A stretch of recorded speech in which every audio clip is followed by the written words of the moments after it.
You taught me everything I know about travel. Now, people always say like, oh, you love planes because your big sister was cabin crew. But that is not true, because I was an obsessive aviation geek from like being a really young child. So 2009, I went to law school in London, graduated. By this point, I'd already been working as a photographer in Israel. And that's when I started writing the blog, Miles Mogul. Do you want to launch this franchise of The Points Guy in the UK? This is what I've been waiting for. That's when things like really went wrong. I'd started to get more and more sick. And it got so severe that the only way out of it was to operate. And both things have a 60 to 70% mortality rate, and I had both of them at the same time. So it was like game over.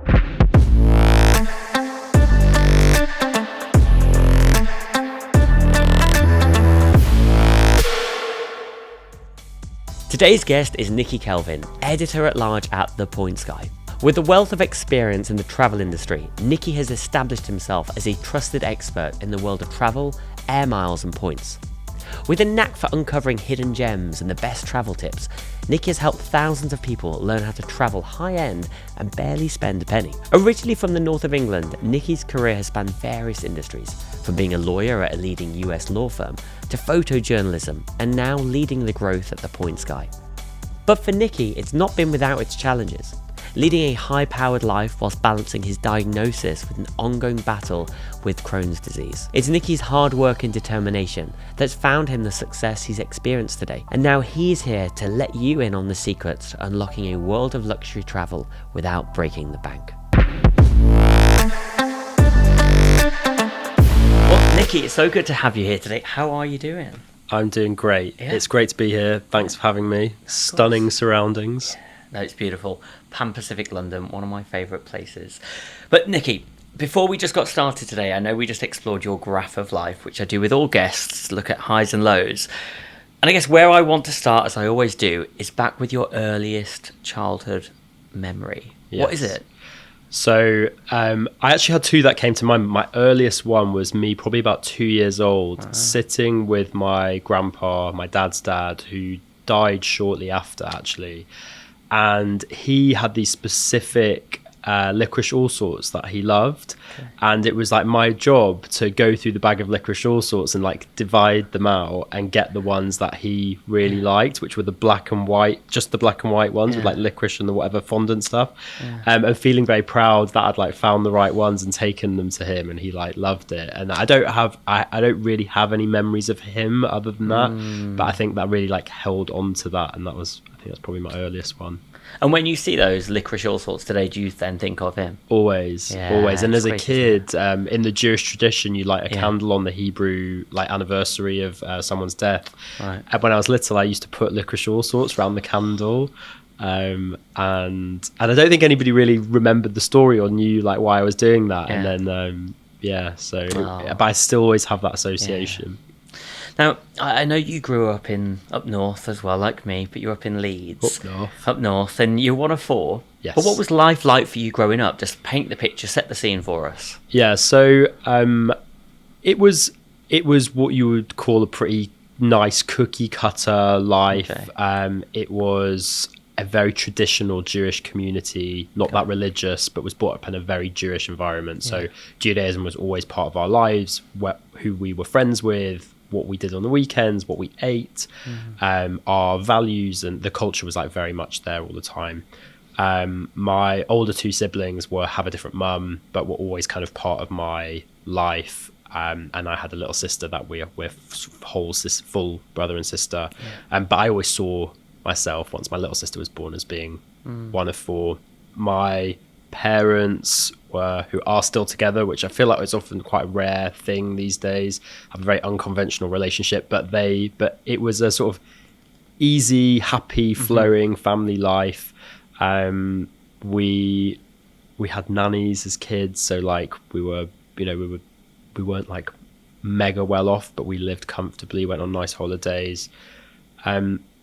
Generally, I look back on my childhood, especially the early childhood, really fondly. It was a really nice time. Well, what was unconventional, you said, about your mum and dad's relationship? Why is it unconventional? I've actually been exploring this in therapy really recently, because like talking about me and my relationships with people these days, but they, from as long as I can remember, they didn't share a room and didn't share a bed. And almost like in our house that you go like kind of up two ways on the stairs, and one has a bedroom on one side and one has a bedroom on the other side, and which makes it sound more dramatic than it is. But I think like they live very separate lives. They've always been very supportive of each other, and when stuff's gone wrong, they've been very much there, and plenty has gone wrong over the years. But day to day, they have completely separate friends. They don't really share hobbies. They don't share a lot day to day. But it kind of works for them. And I've only more recently realized that, you know, there's no what is conventional or unconventional, and actually like my pursuit of what a relationship might look like probably needs to reflect a bit more what I've seen in them, because I could never have a relationship where I'm in somebody's pocket and you're like indivisible as two, which they absolutely were not. Which I think, well, this is the whole thing, and we'll come on to social media later, and people put norms out there of what the convention should be. But I think, as you say, I think everybody should make their own relationship, their own journey, whatever works for them. But you also mentioned your culture and growing up in a Jewish culture, and as you said, whilst not so maybe religious, but the values were there.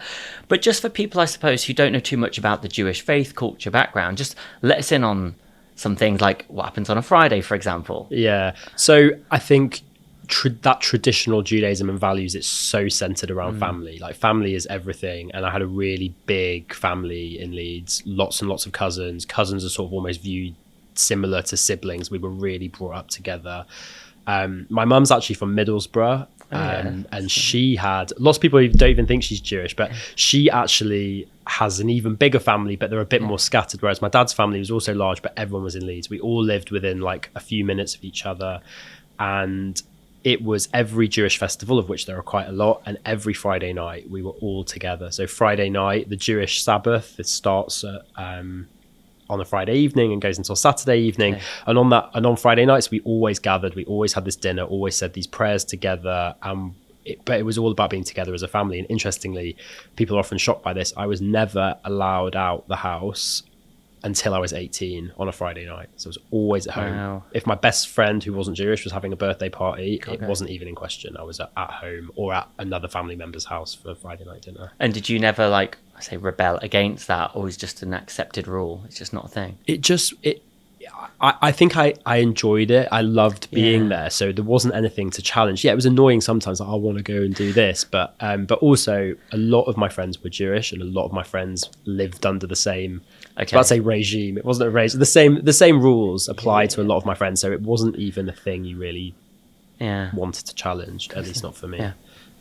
And then I suppose, well, anything else firstly on that front before I move on? Yeah, like I think it was, we were always going to synagogue. My grandpa actually built the synagogue. That was the one that he was the president of the community of. There's a few different synagogues in Leeds, but we were very involved in that community aspect of the synagogue.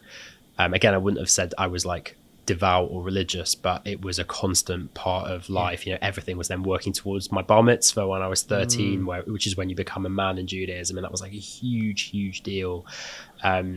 And, you know, my dad had always said, I never want you to be a stranger in synagogue. So, you know, we went every single week, and on top of that for festivals. Yeah. And then it was just always talked about. A lot of slang at home. So Yiddish is the language that Jews in Eastern Europe spoke. And it's not really so much of a spoken language now, but it was completely part of our like language and culture, that even today with my friends in Leeds, we use a lot of Yiddish slang that even in London, Jewish communities, they don't even know these words, which is something like really funny. So it really was permeating like everything we were doing. And when you're in an environment where you've got this big family and most of your friends are Jewish, it does to kind of, it really like is in your core, at your foundation. So I guess then, as you say, up until the age of 18, Friday nights are always at home with family. But then at the age of 18 and around there, you head off to university. I actually left and went to Israel. Okay, first for a year. Yeah. And then went to university. Yes. So had your gap year. Yeah. Well, I suppose they're looking, when you went to university in particular, what was that like when your Friday nights, you're like, hang on, it's a bit different now. Not with my family. So it never really ended. So I went to Israel at 18, was in, again, a very Jewish environment. I'd been brought up in this youth movement, which I'd then gone on camps with, and then went with these people to live in Israel for a year on a very like, it's very ideological, and a real belief that we needed to be there. And grow the land and all this stuff. And I think coming home with, interestingly, of the 86 Brits that were on the program I was on, 40 went to Birmingham University. And some of those were people that I'd grown up with and known since I was born. Right. So I was then going into university life with a lot of these same people around me, some of which I'd known my entire life, some of which I'd just come off a year living in Israel with. And so that thing of Friday night dinners didn't stop. It was just in a different environment. There was a Jewish society that we were part of, and and again, lots of my friends at university were Jewish. That thing like carried on throughout life. I moved to London after that.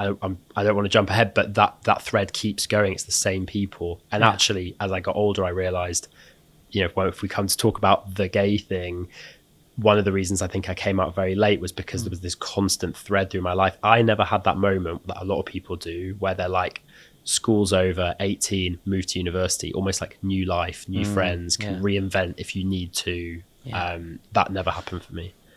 It's interesting, I guess there still is this constant in your life, which is the same for many people with culture and with faith and the values that are always there in the sense of community. And as you say, after your time in Israel, then you went to the University of Birmingham, you studied law, right? Yes. Yeah. But don't know why I just doubted that. Did I? Did you? It's so long ago. Yeah, I did. But as with everybody, I feel like we've all got stories. And I know that when you turned 20, things changed a little bit. And I can see that on your graph of life here, kind of the lowest point in your life to date. When there was a diagnosis, just tell us a little bit about that time. Yeah, so I was in my second year of university. In the summer, just before second year, I'd started to get more and more sick, issues with my stomach, was seeing doctors. No one could really put their finger on what it was. And I remember going back to university and it was just getting worse and worse and worse. And I remember Halloween being a real crunch point where like I'd gone out, I think I'd had like half a drink or something. And I ended up like in the bathroom on the floor, like curled around the toilet in the most excruciating pain, bleeding where you shouldn't be bleeding and throwing up. And I was like, I was really, really unwell. And it was just this progression of getting worse and worse and worse. And it was at that point that I went to a different doctor and they were like, I think you might, it was a GP in Birmingham actually. And they were like, I think you might have Crohn's. I told him what was wrong with me and just out of nowhere. Right. So went to a different colorectal doctor in Leeds, and then they started doing all these tests. While all this is going on, I am still getting more and more sick while all this is happening. And in the end, I had to move home. I couldn't really, university wasn't really set up. I couldn't go to uni and there was no one there to, not that there was no one there to help me, but like I needed caring for. Yeah. And it got so severe that the only way out of it, they tried all the different medication, was to operate. And the operation was then to cut out the diseased part of my bowel that the doctors thought would not be able to recover. By this point, I had dropped to, I'm 11 stone now, just over 11 stone. I wouldn't say I'm like a big lad even now, but I was 7 stone 9 going into hospital. So I was like, there was like nothing of me, pumped full of steroids, like massive like moon face, like a lollipop, this little like stick body, and had the operation and they cut away 18 inches of my small intestine, 8 inches of my large intestine, joined it back together and start to recover. And a few days later, I was doing okay, starting to eat, wasn't feeling great, but I wasn't meant to have been feeling great at that stage. And then that's when things like really went wrong. And in the middle of the night, I got woken up because I used to sleep with the cuff on where they were measuring every hour your blood pressure and heart rate and oxygen levels, and everything had gone like berserk. Like my body was going crazy. They called the doctor, who was actually at home but on call. It was about 3 a.m, and he said he saw me, and after 1 minute he's like, this is really bad and we can't operate here, it's too severe. I was in a private hospital in North Leeds. He's like, we need to get him now in an ambulance to like the Leeds General Infirmary, to like the big hospital. And a minute or two later realized they didn't have any time, so that wasn't going to be possible. And he's like, we're just going to have to make do here and see what we do. So I remember this, a lot of it's a blur, but I remember them running down the corridor with me in the bed as they're trying to like stick all these needles and this and that into me. For some reason I never really I could never really get my head around this. He was like, we're going to put a catheter in now. And in my previous operation, they'd done it when you're under general. I was like, and I remember being like, why? It's like, can't you do it after the anesthetic? And they were like, no, we need to do it now. And I was like, what? And that really sticks out as like a weird memory. Yeah. Going to the operation really, they cut me back open, and they pretty much have to. So what had happened was my bowels had broken back open again. Okay. The food is going through. You're basically pooing into your abdomen. Had an infection of all the lining of my organs, and I had some other another thing, blood clots, mesenteric thrombosis. So it's like blood clots in the blood vessels around the bowels, and both things have a 60 to 70% mortality rate, and I had both of them at the same time. So it was sort of game over, and they pretty much take out like all your bowels and wash them like on like pretty much on like a table next to you almost. They do all of that. I was in surgery for about 8 hours and woke up in intensive care with an ileostomy, with a stoma. No one ever told me that was a possibility, didn't know that was going to happen. And so thankfully I woke up, but I woke up immediately thinking, what kind of life have I got now? I didn't know anything about having one of these bags. And then it was a really long road to recovery. I'd been really sick. I was in intensive care for 8 or 10 days, couldn't eat or drink. Everything was being fed like into lines that like go straight into your heart. And then had this like slow recovery in hospital. I was in hospital for about a month, and then went on this like slow progression to being a normal person again. And actually then had this sort of like joyous moment where actually I didn't quite mark that on the graph in this way, but having a bag suddenly meant the toilet was no longer part of your life. Interesting, yeah. And it was such a sense of freedom. And at the time, my sister was BA cabin crew, and I started just flying with her. I was like, nothing's going to stop me like doing what I love and what I enjoy. And there's this really funny photo of us in Hong Kong. I went on a 5-day Hong Kong trip with us, and we're like in front of the Hong Kong skyline. I've got my arms in the air and my t-shirt's up, and my bag's just like hanging out the bottom of my t-shirt. And then it was a few more months until I could have it reversed. And then that was another dip where I had to then go through the whole recovery process again of, you had no working bowels for 6 months or whatever, and you having to learn how to use the toilet again. And that took a long time to get back on track. And really, like, you never fully recover. Like, I'm left with so much scarring. And I also, Crohn's disease, which I don't know if I even said that, Crohn's disease was the diagnosis, is a chronic disease that you can't cure. So tell us a bit more about Crohn's disease then, because I feel like these are areas that are just not spoken enough in society. So somebody's like, what is Crohn's disease exactly, Nicky? Okay, so Crohn's disease there's two sides of inflammatory bowel disease. There's the sort of family of diseases. Colitis, ulcerative colitis is one of them, and Crohn's disease is the other one. Okay. Ulcerative colitis just affects the large bowel, and Crohn's disease can be anywhere on the whole digestive tract. And it's an autoimmune disease. Right. So in the same way that arthritis is an autoimmune disease that affects your joints, or uveitis affects your eyes, Crohn's is where your body thinks your bowels are a foreign body and attacks them. And so it manifests as inflammation, bleeding, fistulas where the bowels join together, or they join to other organs in your body and little holes go between them. It leads to constipation, diarrhea, bleeding, mucus, vomiting, weight gain, weight loss, anorexia. People stop. That was what happened to me. I stopped eating because eating meant excruciating pain and bleeding and all the rest of it. So it leads to like various complications. Lots of people end up having to have surgery.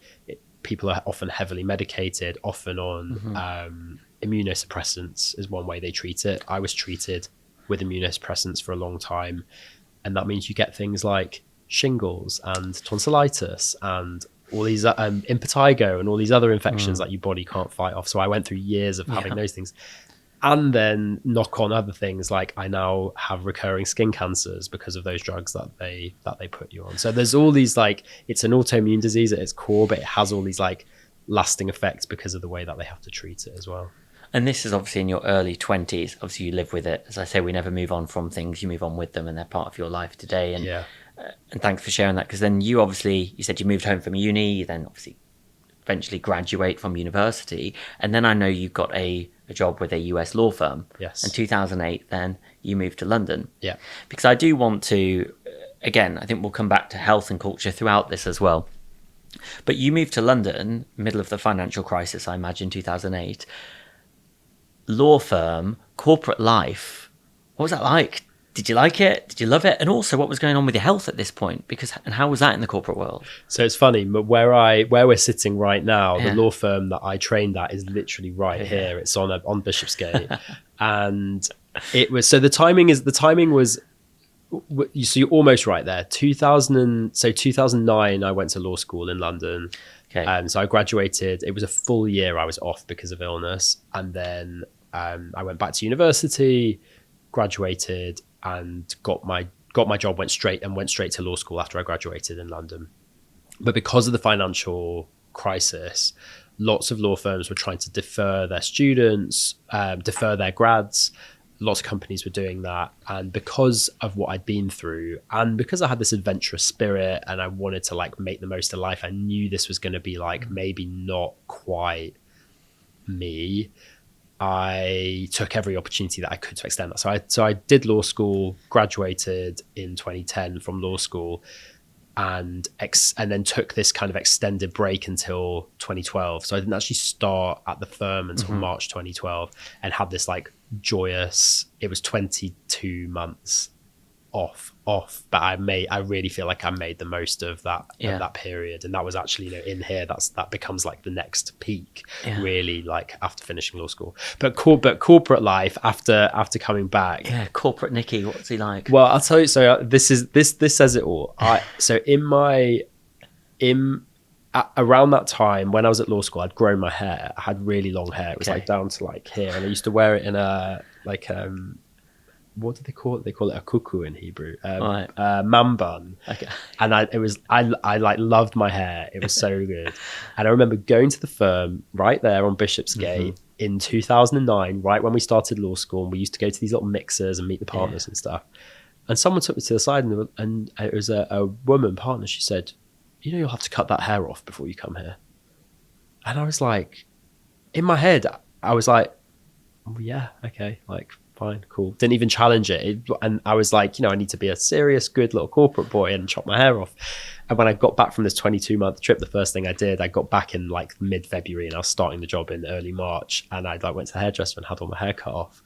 Because one woman said it, otherwise you probably wouldn't have. Yeah, it was just like, it was in my head that's what I had to do. I think probably as well, we're talking, how long ago was that? 15 odd years ago when she said that comment. I think things were different in the corporate world then, especially like American firm. Yeah.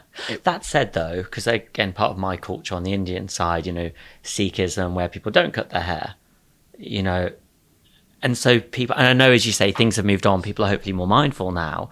But to say that to somebody, for example, from my culture, where you were told not to cut your hair, imagine if somebody went and did it because they felt pressured to fit in. Yeah, it's anyway. I didn't. I think I was just like, I think I was probably ready in some respects. It felt like the right thing. Say bye to the man bun. Yeah, it was like it was time to go. Although I'd not that I regret it, but I miss it a lot. I wish if I could just like click and like have it back, I think I would.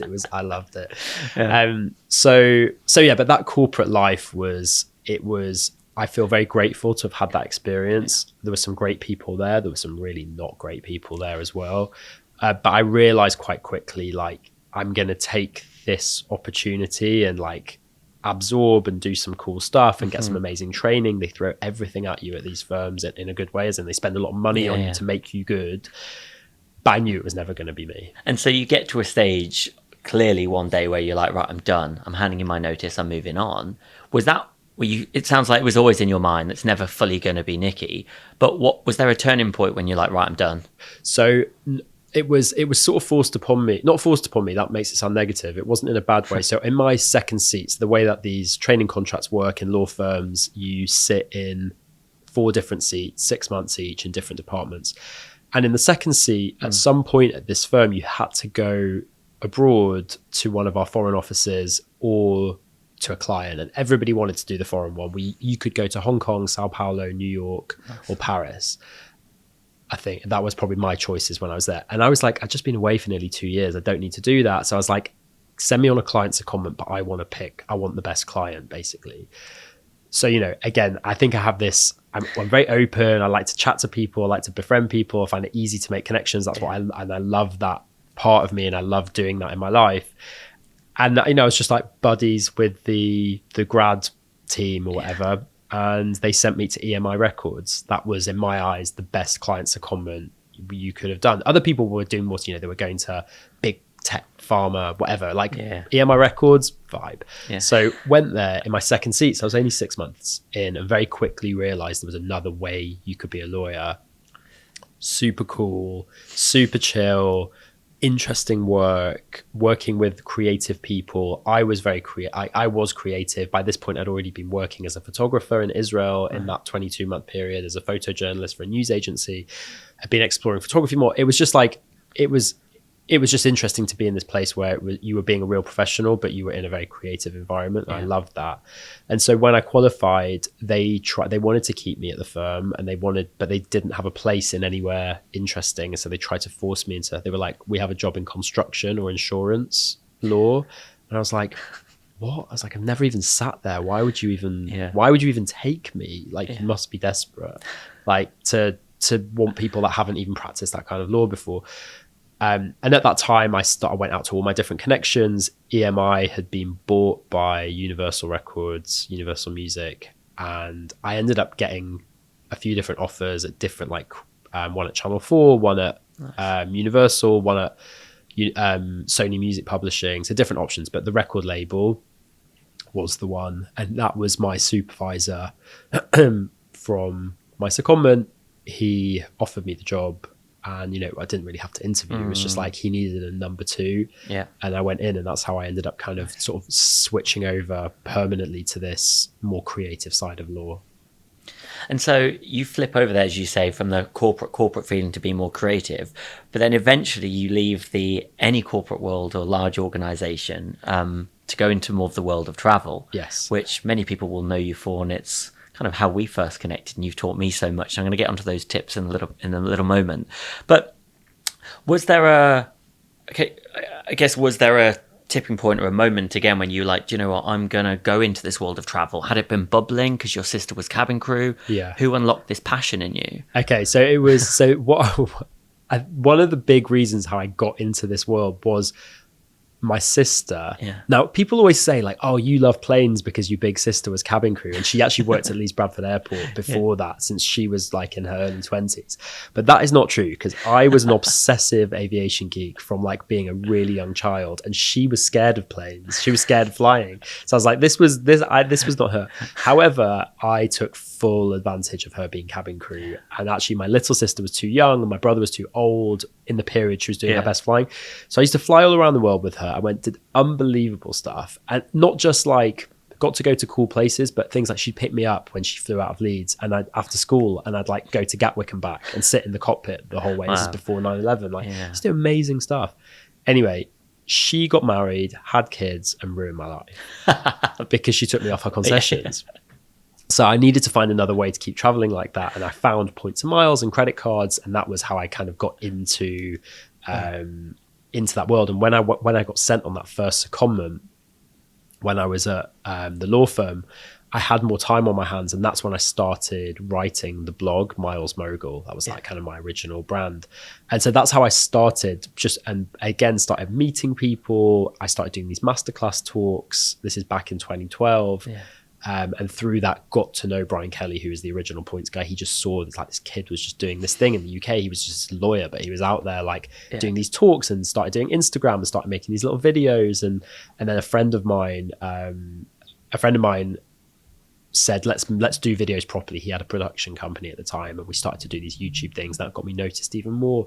And that was kind of then my route into doing what I do now. So again, it was this slow progression, me being open to opportunity, meeting people, making these connections, and Brian Kelly being the key connection there. And then lots of things had to fall in place, but there was this natural path where I still love my job in law. It wasn't in law, it was in music really, but you know, being a business affairs lawyer, it was when Brian came to me with the opportunity to say, do you want to launch this franchise of The Points Guy in the UK? This is what it's going to look like. You're going to hire a team of people here. You're going to go off and do this thing. And I was like, this is what I've been waiting for. This is what I've been hustling all my other stuff for. And it all came together. And I think, I mean, you've mentioned a few times that you're good at, you know, being friendly, and like that grad recruitment team when you were kind of going on secondment or your second seat or whatever. And you're very clear in like putting things out there to the world and attracting this. For somebody who might be listening now, who's in the corporate world, who thinks, oh, do you know, I'm not, you know, I haven't got the time to explore my passion, or I wish I could, what would you say to them? Because there's a million excuses out there. Yeah. But what would you say to them if they're like, I really want to do something different, but I guess I'm stuck here now? Yeah, just do it. Just start. And this is, I get asked that quite a lot because of this strange path I've had. And people are like, how did you visualize this thing like that? And how did this job come about? And really, like, the way that I act in the world, I wouldn't say I ever have. I'm not a real goal setting person. I never set out to have the job that I have now because it was actually unimaginable. I couldn't have made it up. I literally couldn't have. But what I could do, what I could control is saying yes to a lot of stuff, especially where it lies in my passion area. Yeah. Sort of having a bit of like finger on the pulse of what's going on in the world, getting out there, meeting people, doing stuff, doing good stuff, being nice, being helpful. So rather than it being like, this is my goal and I'll do anything I can to get there, it's like, I'm going to live my life open, saying yes where it makes sense, and working hard and doing things that feel right, feel good, help people. And as all those networks and those ideas and those little roots and branches grow, it's sort of come off for me. Yeah. So, and because I always think, you know, you can see through it when people are like, when they're building a relationship for a specific intention, I don't know, like, I think you feel that. Like, you know, if I think about me and you, you know, we struck up a relationship out of nothing. You might have. I certainly had no like intention. No. We didn't really know much of each other when we first met. But like how much like nice, cool, fun stuff has come from this. That's really like beautiful and exciting and interesting. That a bit to me, for that to be the goal at the end, like, doesn't feel right. Yeah. But like, make the human connections and the other stuff follows. And I think you're right. You mentioned there, just be kind. And I think you never know if you're just kind to people. You meet the most wonderful people and the most amazing things can happen. It's like, you know, even like when I'm on the tube here in London or the subway in New York, if you just give off good energy, people are more likely to come to you and speak to you or be kind to you. If you're at a networking event, which I don't particularly like networking events, but if you give off good energy, people come over and introduce themselves. And I just think it's so underrated, as you say, to not always have a goal, but actually just be kind and give out good energy, and people then often want to help you even more. Totally. And sometimes there is, you know, sometimes right now I have this very specific need that I need to make a connection with these certain people, and I can't do it. It's really random. The thing is really random. But like, I'm hunting on LinkedIn. I need this thing. Sometimes there is those things, but generally no. And people always say to me, they're like, so like, you're such like a lucky person, like this. And actually, what my closest friends realize, I feel like I'm someone of extremes. Like, really great things happen to me and really bad things happen to me too. Like, I've had these, you know, various things in my life that have been really rubbish. But the good stuff is not because I'm lucky. It's because I'm just a bit more out there and a bit more positive and a bit more like connecting. And I think about some of my friends that are not like that. They're just much more reserved. They're not open to the world. They're not interested. Yeah. So that stuff, the stuff that they're like, of course that happened to you.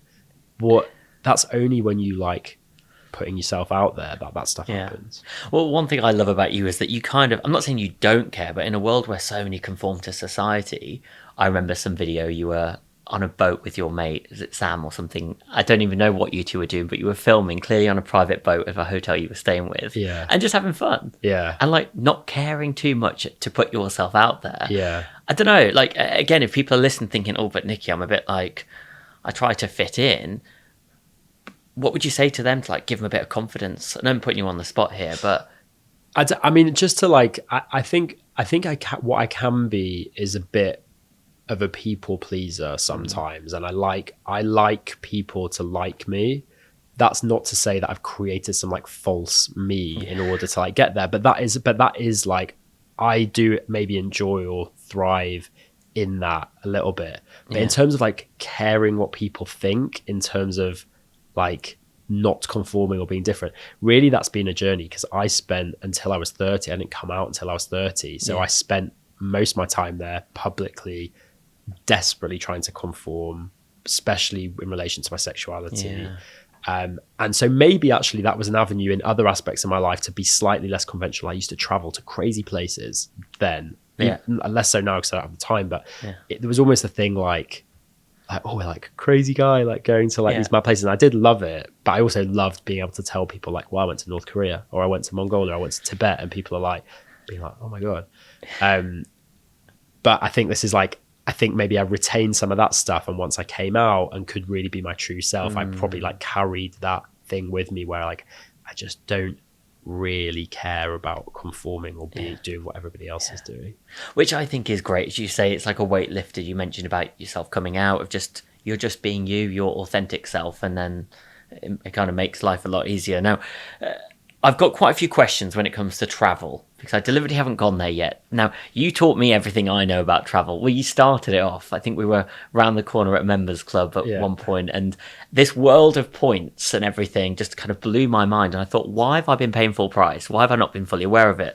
And I'm going to come on to that in a moment, because I want you to hit us with all your tips.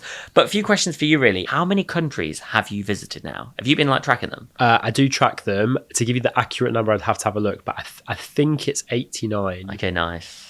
Or 90. Wow. It's like almost, it's knocking on for 100. Wow. But I do track it specifically with a list of them. So And another one. Now, I know that you've probably got many travel stories, and I know we haven't got time for them all today, but you mentioned North Korea, just because we had somebody on the show who's an escapee from North Korea and shared her story from being on the inside and escaping. Yeah.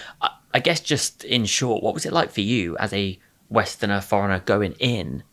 Any kind of key highlights? I think you go there fully aware you're going on like a propaganda tour.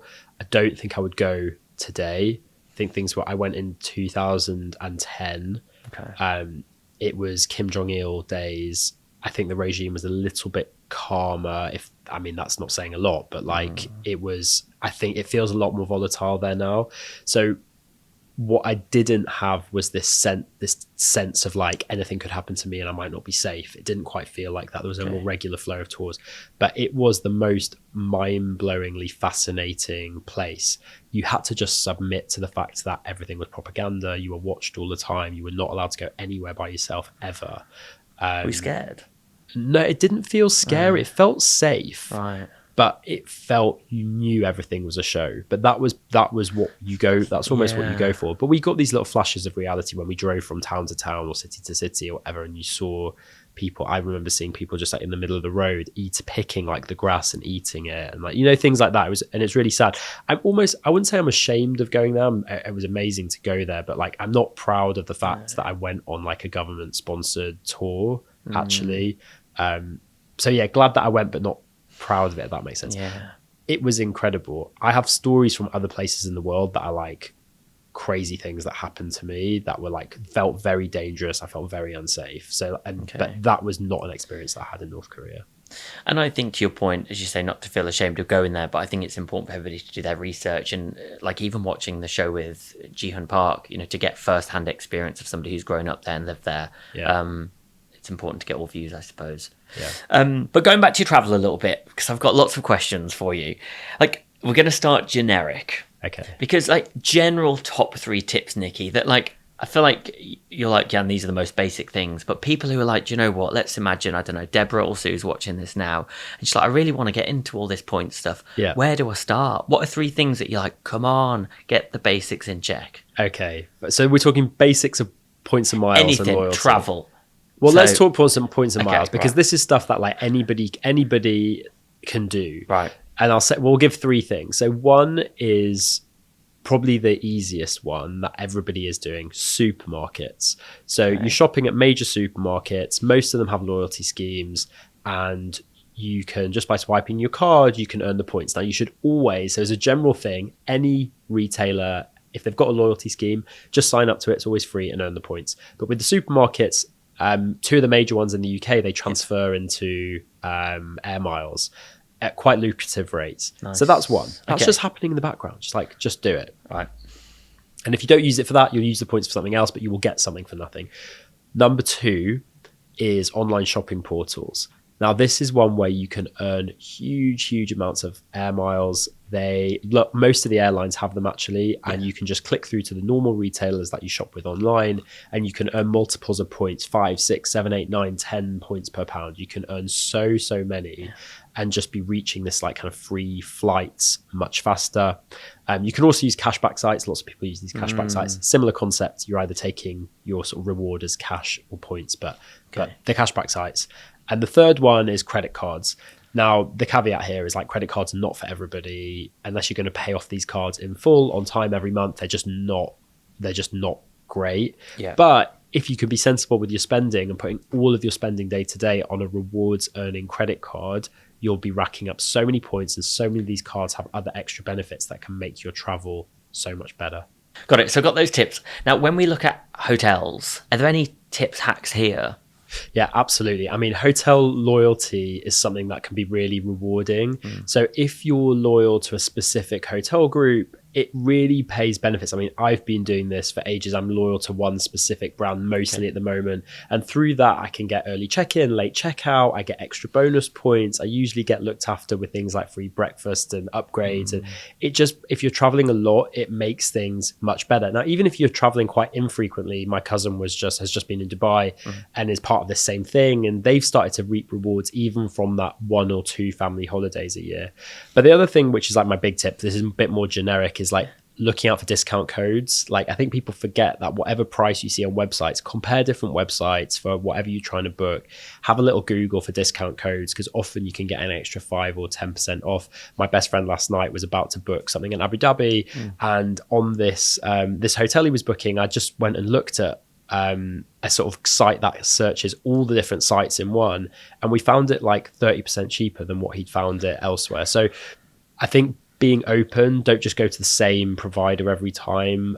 Search various websites, or even better, websites that search lots of websites for you, and have a Google for discount codes. That's like my best way of saving money. And then in terms of loyalty, if you can be loyal to one brand, you're going to get rewarded for it. Like it. Lots of, as you say, general tips for anybody around the world who's looking at this, but looking into those key areas. Now, going to go a little bit more specific, Nicky, where you can let it all out of any brands, airlines, hotels. Got a few questions, really. Now, some of these you can myth bust as well. Okay. Well, we love a myth bust. Oh, yeah. First one is it true that you should never book a flight on a weekend? False. So wait, sorry, there's 2 sides to this, and people get very confused. Yeah. So there's this. So the big myth is that booking flights on a Tuesday is the cheapest day to book a flight. That's completely untrue. Okay. There are different days of the week that tend to be cheaper to fly on. So like certain days of the week can be cheaper than other days of the week to fly on. In terms of booking, the important thing when you're booking is if you can be flexible with the dates you fly, if you can be flexible with destination, departure and arrival points, and use Google Flights is what I love to use. I find it the easiest website for searching multiple dates and routes and airlines. So the more flexible you can be, the cheaper you're going to find pricing. You don't need to focus on like flying on a certain day because it fluctuates so much. And then in terms of like booking your flight on a specific day, it's just like, no, you need to like you're going to book when you're going to book. You can track prices. Google Flights allows you to track prices. But all of this stuff around specific days and when to book and when to fly, it's just like, the pricing fluctuates so much day by day. It's just not true. And what about this whole, like, I feel like EasyJet do this to me. If you like booking a flight or something and people like delete your cookies or open another browser, does that make a difference? So I hear like differing reports on that. Personally, I have never seen a difference, being in private browsing mode or using a VPN. There is some arguments around using a VPN and being in a different country. But usually, as you'll know, because you travel a lot and you travel internationally, if you try and book a flight with, let's say, Emirates, and you're booking it from the US to somewhere, it's going to price it in dollars. If you book it out of the UK, it's in pounds. If you book it out of Egypt, it's in the Egyptian currency. So the airlines are charging you in the currency where you're departing from. Usually it kind of depends. So I don't buy that. I have never experienced it personally, but that's not to say that it categorically doesn't exist. But that's smart, as you say, especially if people are watching fluctuations in FX rates, which do make a difference, like the dollar and the pound last year.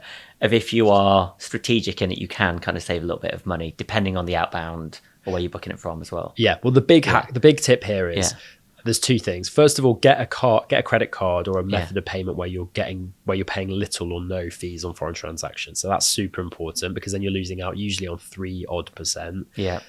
So be on top of that. Trying to be at the mercy of the foreign exchange markets is not a game that I try and play. You're going to book something when you're going to book it, and it is what it is. And the other thing is, when you're using ATMs specifically or at retailers abroad, often, this is a huge tip, like if you're going to listen to one thing from this, and if people don't know this, it will often tell you can do the conversion like for you. So it'll say, do you want to pay, if you're in France and it says, do you want to pay in pounds or in euros? Pay in pounds and you'll get the guaranteed rate of whatever. Always reject it. Always take the local currency. It just screws people over. This weekend in Berlin, me and my friend, we each took out 50 euros at separate cash machines. He accepted the conversion because he didn't understand. He paid £56 for his 50 euros, and I didn't, and I paid £45 for my 50 euros. The difference is like mind-boggling, and it's something that I think people fall foul of. Crazy. Now, another one is, it's this concept of rerouting. Now, this is our good friend Lays who taught me this, and give her a shout out, which is, she's now, frequent flyer. She taught me about, if you're going on a, let's say, long haul or anywhere, why are you flying from, let's say, London to Dubai? You could go and reroute in Amsterdam or something. We just explain what rerouting is to people if they don't know what it is and how it can save them money. Okay, so especially flying out of London in particular is a place where flights can be very expensive, and if you can be flexible with departure points or with your routing, you're able to save sometimes huge amounts of money. If I use a specific example of business class flights out of the UK, you might find pricing on British Airways from London to New York direct for, let's say, £3,000, £4,000, £5,000 return. However, by being flexible, starting your flight in, let's say, Amsterdam, Paris, Brussels, Copenhagen, Stockholm, Dublin, these are the kind of popular places, you might find that those business class flights are as little as between £1,000 and £2,000, £1,200, £1,500. You could be saving like 70 or 80% of the ticket price.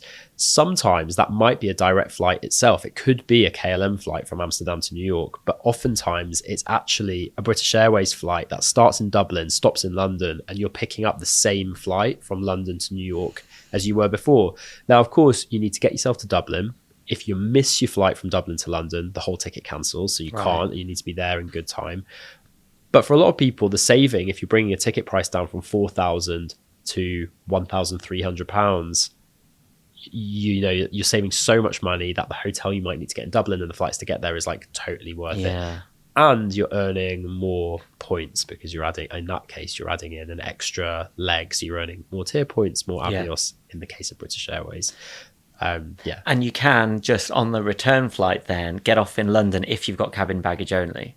That's right. So you could, in that case, if your return flight was going JFK, London, Dublin, you could just get off the plane with your hand baggage and leave. There's also this concept where you can book flights specifically like that. So instead of booking something like London, Dubai, you're actually booking London, Dubai, Doha or something. Yeah. However, they say that in theory, they could come and get you. They could ask for the additional fare or taxes. But like, unless you're really making a business of this, I think that's quite unlikely that the airlines are going to come for you. Got it. Okay, this one, upgrades. Right, what would you say to people? Topic. I know, right? How could people put themselves in the best position to potentially get an upgrade when they're checking in or at any point in that trip? The best way to get an upgrade is to buy it before you fly. Know you're getting on that business or first class seat on the plane. Okay, we're talking about myth busting. Doesn't matter what you wear, doesn't matter how nice you are to people, doesn't matter who you give a box of chocolates to, although maybe actually our friend Lay's might say that might help you on board if you take a little gift for people. The way to do it and to take the stress out of it and to know you're going to enjoy your flight is to either buy it. If you don't have enough money, then look at the ways of doing it cheaper, like the kind of thing we just discussed where you might look at different departure points to bring the price down by 60, 70, 80%.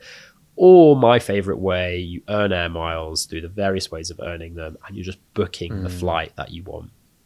Now, there are some airlines that offer things like upgrade bidding. So you can put a bid in to upgrade. That's often worth it. And airlines like Emirates are really good about allowing people to use their points or to upgrade in the moment. So at the check-in desk, even on board, for example, on Emirates, you're able to speak to cabin crew. If there's seats in a cabin higher than yours, they can use their iPads. If you've got the points in your account, they can literally upgrade you. You can even be sitting in your original seat and they'll do it on their iPads. Wow. They don't tend to take additional taxes, which is also really great. Of some airlines charge these eye-watering taxes. I've just upgraded on Singapore Airlines using my points and paid the points, no extra taxes. Brilliant. And so that's the way to do it. Yeah. No, nice. Very, very helpful. Because I know not all airlines let you do that on board the aircraft, right? So once you're on, it's tough. No. And I've been told that before. Yeah. So, okay, good to know. Okay. Right. Mindful of the time. Moving on from the travel, I've got some quick fire questions for you. And then I want to share with you what I believe your superpower is, which my mind's been whirring. But first, a few quick fire, and these are quick. Yeah. Right. 3 items that you always travel with. An adapter and plug, a complete universal adapter thing, so it can take any plug and make any plug. Got it. That is like absolute essential. I have a power bank that has like multiple charges inside it, so you can never get caught short, and it's even powerful enough to keep my laptop alive. Wow. If I need, if you're getting really desperate. So those are 2. It's quite sad that that's a thing, but that's anyway. And the third thing that I always travel with, I have a complete like shut out eye mask that's super comfortable. It's like almost like memory foam one, so you can always make it dark if you need to. Nice, like it. Okay, most random thing you've seen on a plane? Most random thing I've seen on a plane. I got on a flight 2 days ago and they'd left an infant life jacket, almost like a gift, sat on my seat, like they'd leave an amenity kit. That was pretty random. Okay, most random thing that you've done on a plane? Put on the Emirates cabin crew uniform and serve champagne in the bar on an A380. Love it. It's your final trip on Earth. Not to have a downer here, but you've got 7 days. Where are you going? Controversial in these times, but Israel. Okay.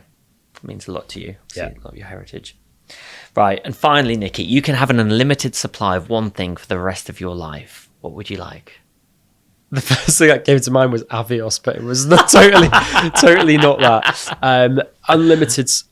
Unlimited supply of health. It's something I've dealt with so many issues, and it really like that health. So true. I was with my mum the other day and I was saying to her, time's our most precious commodity, and she was like, well, it's not really, it's your health, because if you haven't got health then you don't even have time. I think people, you get like, it's almost cliche, but when you've been with someone that deals with chronic illness and all the offshoots of it, it is so real in like how you can live your life that it's I feel that pretty strongly. Okay, right. Now, my turn to kind of share with you what I think your superpower is, which always puts me on the spot. Sometimes I still wonder why I do this. I'm stuck between 2 words here. Right, I'm going to go with this one. Okay. Now, I suppose in getting to know you and this conversation, something that you keep sharing is though that, whether that's people in society conforming one way or you doing it a different way, or you kind of just always seem like up for it. Like, do you know what I mean? I feel whenever I've seen you, just like up for something new, something different, and thinking outside the box. And so the word that I've come up with as your superpower is spontaneity. Because I feel like I continuously meet people who lack being spontaneous in their life and just being like, I'm just going to do it. What does that mean to you? And do you think you are a spontaneous person? That's a really interesting word that you've chosen, because I think I give quite spontaneous energy, and I like spontaneity. However, I'm probably spontaneous in quite a controlled manner. I think I'm quite a control freak with a lot of things, and so I like to even control. Forced spontaneity makes it sound so rubbish. No, I'm with you. Spontaneity important, but like one of the things, like a therapist like recently has said to me, you need to be more spontaneous and more like forcing that real spontaneity outside of like the bounds of what you can control.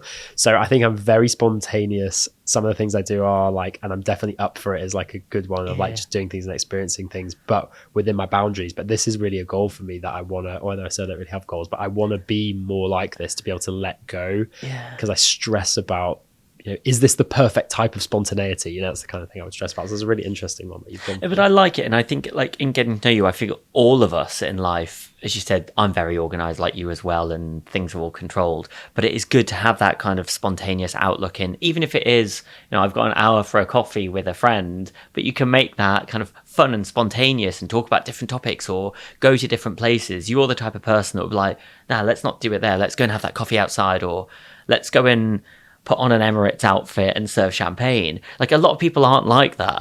And even though that's controlled probably within filming on an Emirates plane of certain content, like, you've just got this mindset that's so creative. And so whilst you're working on it, as you say, what would you say to somebody? I know I put you on the spot so much in this, but if they're like, do you know what, Nicky, I want to be a bit more spontaneous like you. You have to be open to, it's all about people. It's all about people and connections. And I think being open to what's around you. And, for people that will mean different things. Maybe it means joining a club that you can like make new connections in. For me, that is just like striking up conversation, being open. One type of person that I talk to very often is cabin crew. Most people don't actually acknowledge their existence almost, but and it probably annoys them. But I am in the galley having a chat with crew. And I've had, honestly, some of the most like, I had one flight. It was probably 3 months ago. We both cried. I've had that twice, actually. I've had that twice in the last 3 months, where me and the crew were both crying, having there were two very different topics, but these beautiful conversations in the sky. As soon as you get past that, like, where have you come from, where are you going now, whatever, and being open to that stuff. And when you expand that into the rest of your life and the connections that you can make both online, Instagram is the place where I've met amazing people as well. And then that's kind of spilled over into real life connections. I think that kind of, so maybe actually if we focus on spontaneity and connection, that is something that I am very spontaneous with. I'll chat to you and I'll make, and I'll see you again and we'll be in touch, and something along the line will come along and will enrich both of our lives. Love it. Thank you. Now, my final question that I always finish on, Nicky, is, when we look in many years ahead, what's your legacy? What do you want people to remember Nicky Kelvin for? I would really love to be remembered as somebody who has inspired other people to go off and do what they're passionate about, do what they really love, and to really appreciate that. My favorite thing people tell me is that, like, because of like what you've been through and what you're doing now, I was able to go and do X, Y, Z. I never let especially people who have Crohn's as well, I've never let that stop me, because I've watched you go and like just do. So I think by doing it proves that all that stuff doesn't have to stop you. And when people off the back of that go and do the same thing, that is what gives me like quite deep satisfaction. So if that's what I was remembered for, right, I would like that. And for people to get that motivational inspiration for you, how can they find you online? You can find me, Nicky Kelvin, on Instagram. Is probably the best place, where you'll find a mix of a load of aviation, comedy, information, tips, tricks, and the rest. Quite varied on there. Quite spontaneous, you might say. And it's quite spontaneous and infused with health and culture and everything, which I think is so important. So thanks for inspiring so many, Nicky. And it's been great to have a conversation with you. Thank you for having me. Take care. Also, a thank you to you, our listeners, for being part of this community. By watching, subscribing, liking, and also leaving comments on all the videos, it honestly really helps us to grow the show and to invite more incredible guests to join us in the future. Now, our plans are super exciting, and with your support, we can make this even bigger. And so if you do enjoy the show, please do hit the follow button on Spotify, Apple, or wherever you're listening to the podcast. It really means so much to me and all of us at the Superpower Podcast. And if you're watching us on board your in-flight entertainment, remember to follow us when you land, or maybe you've got Wi-Fi in the sky. For now, it's a huge thank you for listening, and I'll see you in the next episode of the Superpower Podcast with me, Gian Power.